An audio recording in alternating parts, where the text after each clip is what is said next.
জিৎ মণ্ডল।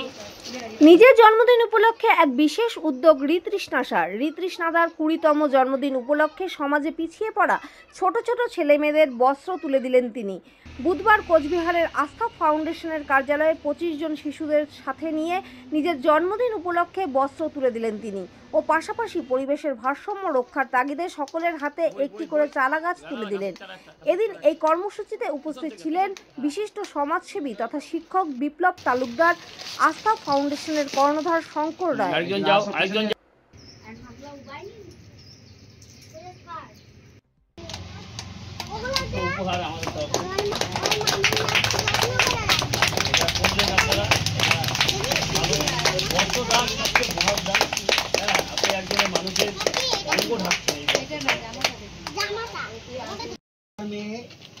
শুভ জন্মদিন।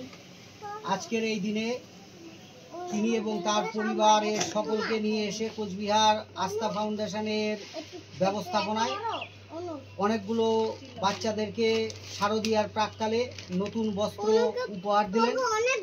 বাচ্চারা অত্যন্ত খুশি হয়েছে তাদের এই উপহার পেয়ে, অর্থাৎ বস্ত্র উপহার পেয়ে। আমরা কোচবিহার আস্থা ফাউন্ডেশনের পক্ষ থেকে পরিবারটিকে অনেক অনেক ধন্যবাদ জানাচ্ছি এবং যে বাচ্চা মেয়েটির আজকে শুভ জন্মদিন তার ভবিষ্যৎ জীবন উজ্জ্বল হোক আমরা এই কামনা করছি এবং তাকে অনেক অনেক শুভেচ্ছা, অভিনন্দন এবং শুভকামনা জানাচ্ছি তার জন্মদিন।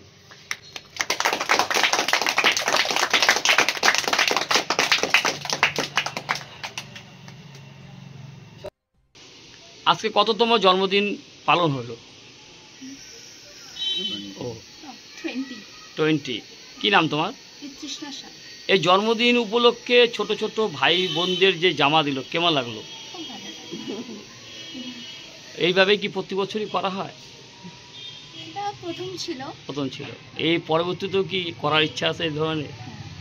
আজকে যে শিশুদের হাতে জামা, প্যান্ট, তারপরে গাছের চারা, বই দিলে খুব ভালো লাগছে। যারা করেছে তাদের জন্য কি বলবো? যারা উদ্যোগ নিয়ে করেছে তাদের জন্য কি বলবো? তাদের জন্য তো খুব ভালো লাগলো। আপনারা আগায় দিয়েছেন, এটাই তো অনেক বেশি।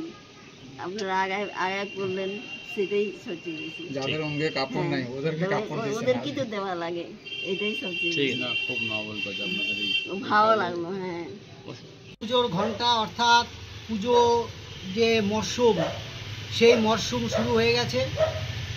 এই মরশুমের শুরুতে কোচবিহার নিবাসী একটি ছোট্ট বোন, তার নাম ঋতৃষ্ণাসা, আজ তার শুভ জন্মদিন। তার এই শুভ জন্মদিনে কোচবিহার আস্থা ফাউন্ডেশনের উদ্যোগে মদনমোহন কলোনিতে কোচবিহার আস্থা ফাউন্ডেশনের যে অফিস বা কার্যালয়, সেই কার্যালয়ে প্রায় 25 জন শিশুদেরকে সেই পরিবারটির পক্ষ থেকে তার জন্মদিন উপলক্ষে নতুন বস্ত্র তুলে দেওয়া হয়েছে। সেই শিশুদেরকে শিক্ষায় উৎসাহিত করতে তাদের হাতে শিক্ষা সামগ্রী অর্থাৎ বই, কলম এবং খাতা তুলে দেওয়া হয়েছে। সেই সঙ্গে শিশুদের মিষ্টি মুখের ব্যবস্থা করা হয়েছে এবং পরিবেশের ভারসাম্য রক্ষার জন্য চারা গাছ তাদের হাতে তুলে দেওয়া হয়েছে। কতজনকে